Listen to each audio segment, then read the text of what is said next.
comment créer des modèles de nutrition sur Eclo. C'est souvent ce qui prend le plus de temps pour les coachs, de réécrire les mêmes plans alimentaires, recopier les mêmes repas ou les équivalences alimentaires. Heureusement qu'avec Eclo, tu peux toi créer des modèles. Donc c'est quoi? C'est des templates qui te permettra de créer une base pour les réutiliser au fur et à mesure des semaines, des mois, des années. On se retrouve automatiquement donc dans Eclo. On va nous cliquer dans l'onglet nutrition. On est donc dans le dashboard nutrition. Donc c'est ici qu'on aura les templates de programme, les plans de repas et les modèles d'équivalence alimentaire. Première étape, comment créer un modèle de plan de repas? C'est très simple. Dès qu'on a créé notre jour on et qu'on l'a terminé, donc là on peut mettre déjeuner, dîner, collation, on pourra nous faire un clic droit sur le plan de repas et faire créer un modèle. Dès que c'est fait, on aura déjà un nom de modèle qui sera défini. On pourra le changer si vous voulez, jour on, on va mettre par exemple jour on 1.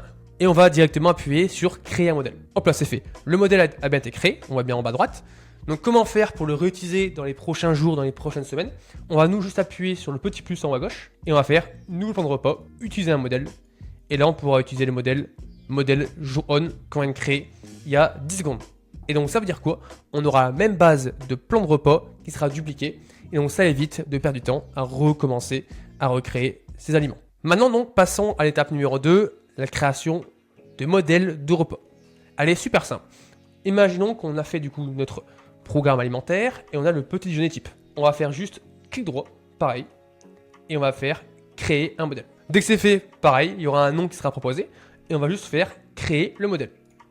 Et donc dans les prochaines semaines, dans les prochains jours, peu importe, comment faire pour le rajouter à votre plan alimentaire? Vous allez juste appuyer sur aliment, modèle, et vous pourrez glisser et déposer, et c'est fait. Votre modèle de repas est automatiquement rajouté dans votre plan alimentaire. Et bien sûr, vous pouvez à chaque fois, remodifier les grammages, les menus types, il n'y a aucun problème, la même base restera telle quelle. Et enfin, étape 3, comment créer un modèle d'aliment? Ce qu'on va faire, c'est simple, c'est qu'on va aller donc, on va prendre par exemple la crème brûlée, on va mettre par exemple 100 grammes, hop là, et on va appuyer sur deux petites flèches pour créer des équivalences. On va mettre du coup, imaginons l'équivalence de la crème brûlée, on va mettre par exemple des pâtes, même si c'est pas trop recommandé. Vous allez prendre l'aliment de votre choix et vous allez le glisser. Peu importe, vous mettez autant que vous voulez d'équivalence. Pâtes, riz, semoule, vous mettez ce que vous avez envie.